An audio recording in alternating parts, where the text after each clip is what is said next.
WhatsApp guys, आज हम देखने वाले सुधांशु त्रिवेदी वर्सेस अखिलेश प्रताप सिंह थग लाइव वीडियो होने वाली है। मस्त मजेदार होगी डिबेट। करते हैं साथ में एंजॉय। चैनल में तो प्लीज सब्सक्राइब, वीडियो कर दे लाइक। 1 2 3 गो। लोकतंत्र कभी खतरे में नहीं पड़ा, आज आपको खतरे में क्यों दिख रहा है? पिछले 10 वर्षों से खतरे में है। आप ही जैसे लोग लोकतंत्र के हथियारों के साथ खड़े हुए दिखते हैं। हाँ, क्योंकि आपसे सवाल पूछ लिया इसलिए। भाई क्या नेहरू की बात करोगे यार? कहा कि खाने में हो आप लोग लोकतंत्र के, या जो हमारे फ्रीडम फाइटर थे उनके आगे बौने भी नहीं हो। एक भारत की एजेंसी कहती है कि पाकिस्तान का काम, इंटरनेशनल एजेंसी भी कहती है पाकिस्तान का काम। अचानक भारत की एजेंसी यू टर्न ले लेती है, ये पाकिस्तान का नहीं या सीमानंद का काम है। जब हम लोग की सरकार बनी, हमने इशरत जहां के एफिडेविट चेंज करने की फाइल मंगाई तो फाइल गायब थी। 12-14 वर्ष से लेकर के परिवार में जितने सदस्य थे, नर नारी, वो सब जेल काटे हैं। लालू प्रसाद यादव जी 1997 में जेल चले गए, जब जनता दल की सरकार कांग्रेस के समर्थन से थी चारा घोटाले में। तब तक क्या भाजपा सत्ता में आई थी? न्यायालय का निर्णय कब आया? 1989। 5 साल कांग्रेस की नहीं, उनके बेटे की सरकार रही। क्यों लोकतंत्र खतरे में लग रहा है आपको? जी, ये लोकतंत्र तो 75 सालों से चला आ रहा है और तमाम तरह की चीजें हुई, लेकिन लोकतंत्र कभी खतरे में नहीं पड़ा। आज आपको खतरे में क्यों दिख रहा है? पिछले 10 वर्षों से खतरे में है। आप लोग खुद खतरे में हैं। तानाशाह जब जब डरता है, उसकी तानाशाही और बढ़ता है। जब जब वो असुरक्षित होगा, वो और आक्रांत होगा। ये तो और जब वो भयाक्रांत होगा, ठीक है गौरव जी, आप लोग चाहे हम आप जो भी हो, आप बोलने में बड़े कतराते हो, लेकिन आपकी अंतरात्मा कहती होगी, आप बोलते वक्त भी सतर्क रहते होंगे, कहीं ऐसी अप्रिय भाषा ना निकल जाए कि मोदी जी या उनके गैंग को बुरा लगे तो पता नहीं कल फोन आ जाए और हमसे सवाल जवाब होने लगे। आपके मन में भी ये डर होगा, सबके मन में है। सुधांशु जितने बड़े लोकतंत्र के पहरुए बनते हैं और मोदी जी को इतना बड़ा लोकतांत्रिक बताते हैं, तो इसी चैनल पे भी ऐलान कर दें कि लोकसभा के चुनाव के बाद इनके सांसद अपना नेता चुनेंगे, अपना प्रधानमंत्री इनके संसदीय दल की बैठक में चुना जाएगा। कह दें अभी हमारा कोई प्रधानमंत्री का दावेदार नहीं है। कह दें भैया क्यों? अरे ये कहां बहका रहे हो भैया? क्यों? जब वो एक आदमी है हत्या की बात करने की, हत्या की कोई बात नहीं कर रहे, तो उन लोगों ने तो किन लोगों ने महात्मा गांधी की हत्या की बताने की आवश्यकता है। नेहरू जी का सम्मेलन कराते थे, बैठते थे और अपनी निंदा सुनते थे।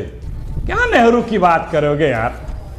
कहा कि खाने में हो आप लोग लोकतंत्र के, या जो हमारे फ्रीडम फाइटर थे उनके आगे बौने भी नहीं हो। देखिए, मैं बिल्कुल साफ कहना चाहता हूं। पहली बात जो इन्होंने कही अखिलेश जी ने, तो मैं याद दिलाना चाहता हूं कि 0 वोट पाकर तो प्रधानमंत्री बनते थे आपके। अरे हमने तो ईमानदारी से कह रहे हैं, हमने अपना प्रधानमंत्री प्रोजेक्ट किया और जनता के सामने चेहरा लेके जाते हैं और जनता जनादेश देती है, प्रचंड जनादेश। और जब से 2007 से कोई एक सर्वेक्षण उठा के देख लीजिए, मोदी जी को मिनिमम 50-52% और मैक्सिमम 75-76% लोगों ने कहा कि प्रधानमंत्री होना चाहिए। अटल जी 98 में प्रधानमंत्री बने, 1957 ऑनवर्ड्स, और सर्वे आने की शुरुआत 1990-92 में हुई थी। कोई सर्वेक्षण उठा के उससे पहले का देख लीजिए, सब कहते थे अटल जी होने चाहिए। ये बताइए, चुनाव से पूर्व कितने सर्वेक्षण कहते थे कि डॉक्टर मनमोहन सिंह, पीवी नरसिम्हा राव होने चाहिए या राजीव गांधी जी होने चाहिए।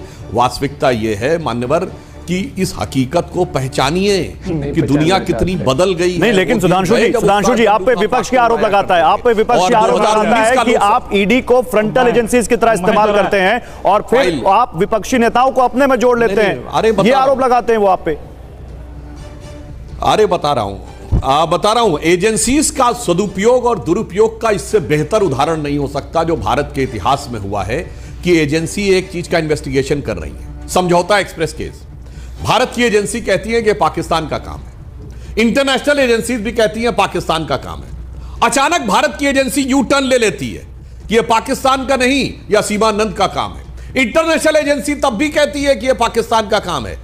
डेविड कोलमैन हेडली की तीसरी बीबी फौजिया का स्टेटमेंट है, और उसके बाद ये चार्जेस नहीं फ्रेम कर पाते हैं क्योंकि तिहाड़ जेल में आतंकवाद के आरोप में बैठे व्यक्ति का एक इंटरव्यू ले लिया जाता है। इस पे जांच नहीं होती कि इंटरव्यू कैसे हो गया उसका जेल में, बल्कि उस इंटरव्यू को बयान मानकर बदल दिया जाता। अब दूसरा उदाहरण देता हूं, इशरत जहां केस, उसमें भारत सरकार की, इनकी सरकार समय सीबीआई और एजेंसी और आईबी दोनों कहती है इशरत जहां आतंकवादी है। अचानक पता चलता है कि इशरत जहां तो मोदी जी को मारने की प्लॉट का हिस्सा थी।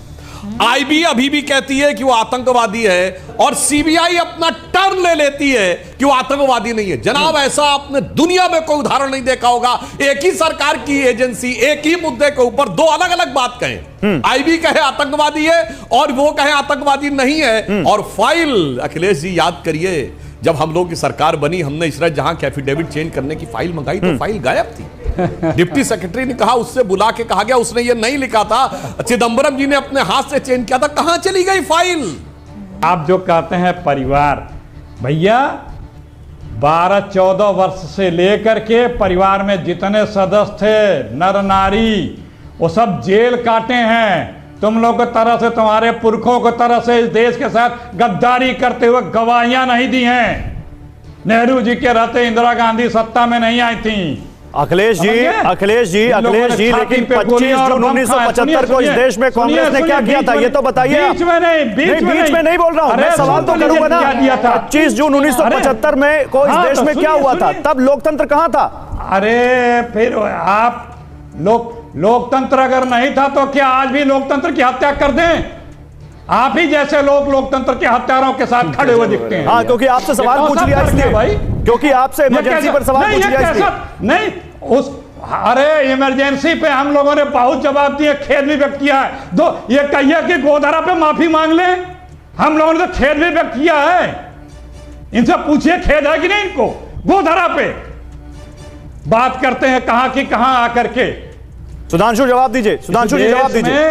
सवाल करने वाले जवाब मांगा, नहीं सुनिए बात, नहीं आपने गोधरा पे जवाब मांगा, जवाब सुन लीजिए। आपने गोधरा पे जवाब मांगा है। नहीं बहुत वो वाला सवाल बातें, तुरंत उसके बाद आपके पास आऊंगा, तुरंत उसके बाद आपके पास आऊंगा। 10 वर्षों सुनिए, बात आ जानिए। 10 वर्षों से ये सत्ता में है इस देश में, हर विपक्ष के नेता पे, अच्छा जो इनसे असहमत है उस पे ये आरोप लगाए हैं। अब आपका चरित्र चित्रण करते हैं साहब। 2014 के बाद आप कहते हैं कि आपके ऊपर एजेंसी के चक्कर कटने लगे। मैं चुनौती से कहता हूं, पिछले 40 साल का इन दलों का कोई एक नेता बता दें, पार्टी जिसके नेता ने कभी भ्रष्टाचार के आरोप में 1990 के दशक से आज तक भ्रष्टाचार के आरोप में एजेंसीज के चक्कर न काटे हो, कोर्ट कचहरी में न खड़े हो। बात करते हैं, इस समय दो जगहों की बात चल रही है। झारखंड मुक्ति मोर्चा रिश्वत कांड भारत के इतिहास का इकलौता कांड है। 1994 पीवी नरसिम्हा राव की कांग्रेस सरकार ने पैसा देकर झारखंड मुक्ति मोर्चा के सांसदों का समर्थन लिया, कोर्ट में यह साबित हुआ। ये मोदी जी थे क्या तब? क्या अमित शाह जी का नाम भी सुने थे उस जमाने में? भाजपा तो दूर दूर तक नहीं थी। अब आइए, लालू प्रसाद यादव जी 1997 जेल चले गए जब जनता दल की सरकार कांग्रेस के समर्थन से थी चारा घोटाले में। तब तक क्या भाजपा सत्ता में आई थी या मोदी जी अमित शाह जी का नाम सुने थे? ये एकमात्र अपने जमाने की बात करिए ना जनाब। मैंने आपसे कहा कि 10 वर्षों में बीच में बोल रहा हूं, अब आता हूं, बीच में डिस्टर्ब कर रहा हूं। अरे भैया, मैंने कहा आपने मैं तो कह रहा हूं जो 40 साल से आरोप झेल। अब देखिए, आपने 40 साल तो मानवर शांति से बात करिए, मैंने आपके में कोई डिस्टर्बेंस नहीं। 10 वर्ष अखिलेश जी, आपके सुलभ संज्ञान के लिए बताना चाहता हूं कि न्यायिक प्रक्रिया में कितना समय लगता है। इससे ज्यादा सबूत नहीं हो सकता कि इंदिरा गांधी की हत्या प्रधानमंत्री आवास में सबके सामने हुई। कब हुई? 31 अक्टूबर 1984। और न्यायालय का निर्णय कब आया? 1989।